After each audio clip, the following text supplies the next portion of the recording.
Matt Krayton is the founder and principal of Publitics. They are a public relations, public affairs, and political strategy consultancy. Welcome, Matt.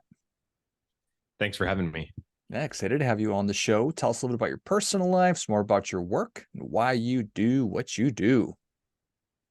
Sure. So, the why is kind of an interesting thing. I ended up, getting into the political work and then communications sort of shortly thereafter. A little bit by accident. It's a very millennial kind of a kind of story, but I ended up graduating college.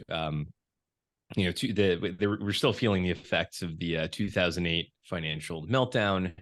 Not a lot of jobs out there. So I'm like, oh, what am I going to do? So, I found a job, didn't like it all that much. So I thought, hey, why don't I try politics? I always thought that was kind of interesting. So I just give it a shot, right? What's the worst that can happen? So, I started poking around, and to kind of get back to the reason why I chose that. So number one, it was sort of an interest of mine, and had been, so I went and did my undergrad in history, political science. I was going to be a teacher, actually. That was my career path at the time.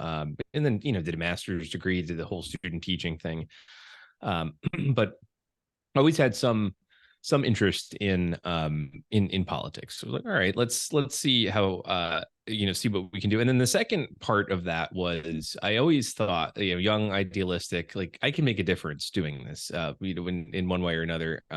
Now it's funny because you tend to think, when you're young and a little naive, that difference you think maybe a little bigger than it is, but you come to learn that you can actually make some very important sort of incremental differences along the way. So that's sort of the why. But I kind of got into it, started poking around, looking for campaigns that would hire me with no experience whatsoever. So I actually tried to find a couple of campaigns that were likely to lose, likely to not be very well funded, because they have a little bit more latitude to kind of try some different stuff. So I was like, all right, let's go in there and I'll help them with their social media. So that sort of kicked off my career, and I've been going ever since. So we've been growing, so it's definitely been an interesting journey. And you haven't had that idealism beaten out of you yet, Matt? Not quite yet. No, it's shifted. It's definitely shifted, which is interesting. And it's always fun when, we're working on campaigns, or we have even a new team member who's a bit younger than I am. You can see some gray coming in here. So it's it does age you in dog years, I like to say sometimes, but it does shift the idealism. It's not that I'm not optimistic. It's that the changes, like I said, are a little more incremental than massive, shifts that you would expect, right? So like, if I can just get this person elected, then all of a sudden we're going to have this beautiful West Wing kind of moment, right? Aaron Sorkin type thing, and that's not it. So you kind of start to look in other places for the successes and the things, the impact of the things that you've done. So I haven't had the idealism beaten out of me so much as it's the perspective has certainly shifted. Yeah, I appreciate that. There's so many layers to it, and it's been interesting or terrible over the past however many years, probably 10 years, that we as just the American public have been able to maybe see more behind the curtain than we had been in the past. So just from my perspective, there's just so much to it. There's so much going on in the business of politics and governing. And then I see candidates like RFK and Vivek, who RFK is obviously as famous a political name as you could have, and then Vivek is the opposite of that, but they're non-traditional candidates. What are your thoughts on them? Yeah, I mean, I think the mold largely has been broken in some ways. So I think candidates like them, and I will try to hide my biases a little bit here, but I think candidates like them are a symptom of a long sort of brewing need or want within the electorate to elect people who they don't view as politicians or creatures of Washington or whatever it is, right? This sort of, for a lot of people, right, a far off land that doesn't connect back with their daily lives at home, wherever you are in the country. So, whether you're in the Midwest or, Northeast or South or something, it's just, so I think there's a little bit of that, that it's, if we can just elect someone who's not, quote, a politician per se, and RFK doesn't necessarily 100% fit that mold because he comes from a very famous political family, but it doesn't feel so. A lot of politics, like our politics, have shifted a little bit, in that it's a lot more about the vibe of a candidate than policy. Because if you ask people about policy, there are a lot more. There's a lot more agreement out there within the American public than you would expect, right? Because all we hear about is how divided we are, how many that one side hates the other side, and yes, there is quite a bit of that, but for the most part, if you're looking at core bread and butter issues, there is broad agreement across the political spectrum in the U.S. So it's not about that as much as it's more about the vibe, and they definitely give off this vibe of not a politician, not an insider, when in reality, if you kind of dig a little bit deeper, it's the same thing, right? Just a different shade of the same color ultimately, that you're dealing with. So that to me is why I think there's a desire for that sort of thing. But and also, like, social media too has kind of changed the game, just in terms of like a nuts and bolts tactical thing.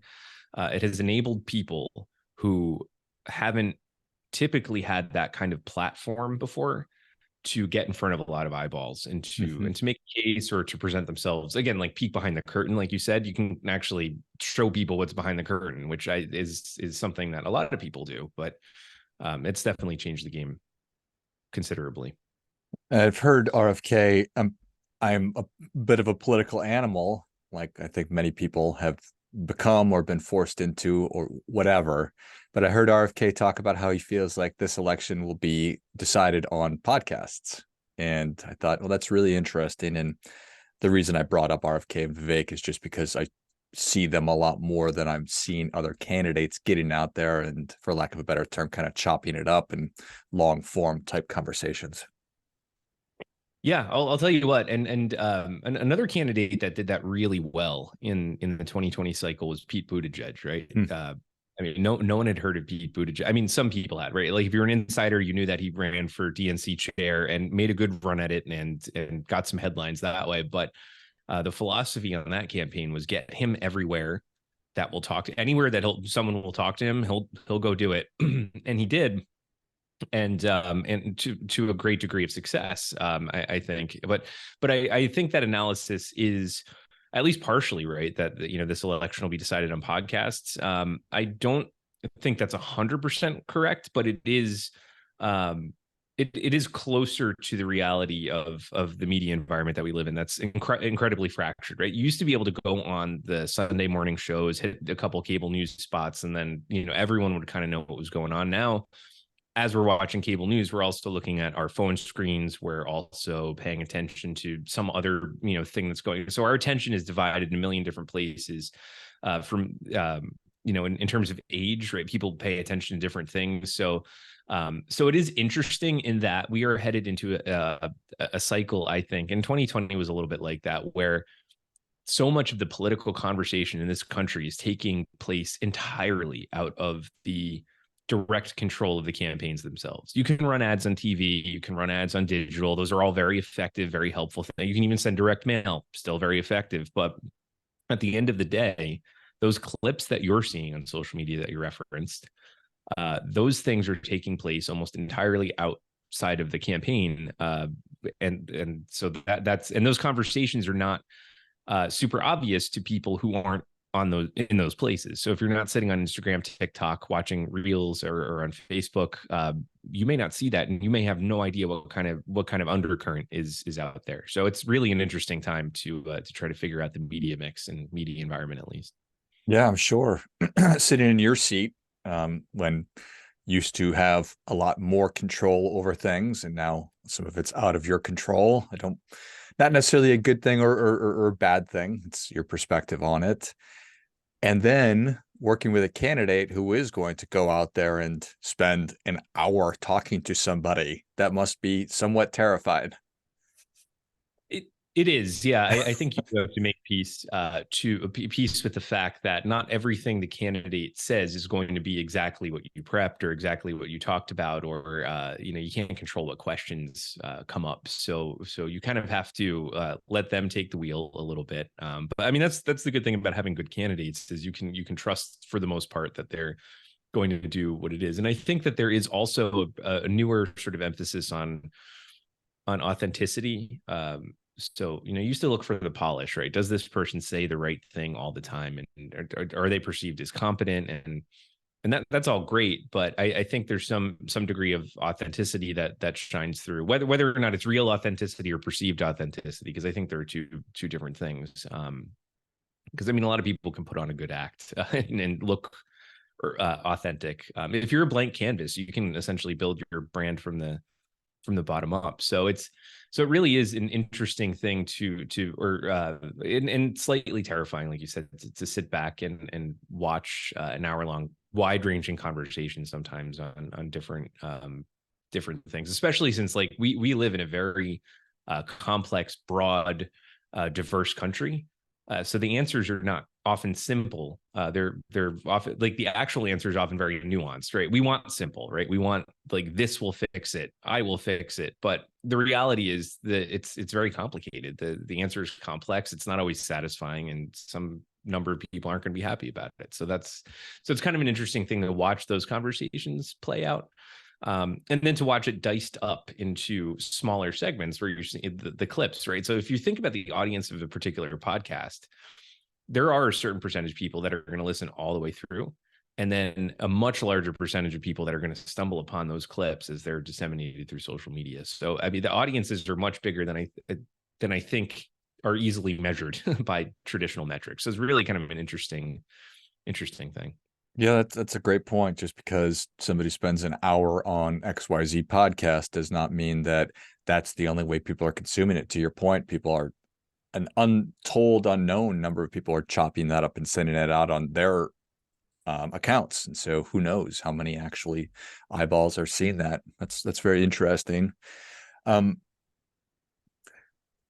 Emotion versus policy. I can't remember exactly if that's what you sort of how we feel versus the actual issues themselves. How much of the country do you think is up for grabs? If I did hear the right message, I would change I would vote for an RFK or a Vivek over Biden or a Trump. Realistically, I think it's a very small percentage, ultimately, especially when so in a primary, it's different. Because you don't have that signal, the partisan signaling that you would in a general election, right? So this one's the R, this one's the D. I know who to vote for here. So a lot of those attitudes are very baked in. And what you're really talking about is 5-6% of the country. So in a general election, we're talking about at least in 2020, it was something like 70,000 votes or so across a couple of states decided the entire election. So that's an infinitesimal amount of people, if you think about it, overall in a handful of states. And again, we have this sort of quirk of the Electoral College too, which makes things a little bit more complicated because you're not talking about a big national race. That race not particularly close at all, but if you're looking at these individual swing states, because of the Electoral College, it matters quite a bit. So you're really only talking about 70,000 people overall. And I would anticipate that this election this time around will be very close again, and the number of people that are actually persuadable. And there are different shades of persuasion, I would say, different types of persuasion, right? So there's persuading someone who supported you last time to actually come out and vote again, right? To not be apathetic, to not give up on you. There's persuading people of your viewpoint on a particular issue or a particular candidate and swinging them from one person to the other. And then, there's persuading your base to actually come out and vote too.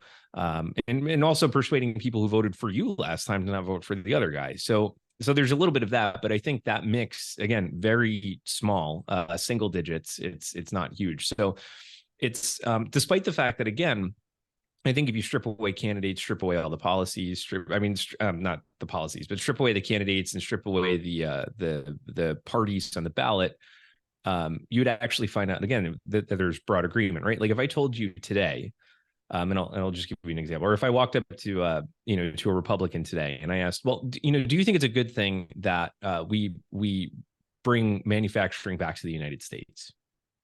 The answer is probably going to be yes for most people, right? Well over 60%, right, of people will say that. Would you say it's a good thing that we invest in our roads, bridges, water infrastructure, pipes, the stuff that kind of just makes the country hum? Most people are going to say yes. And then all of a sudden you introduce, okay, well, guess what? Joe Biden has done some of those things. Would you vote for the guy? No way. Those things are bad.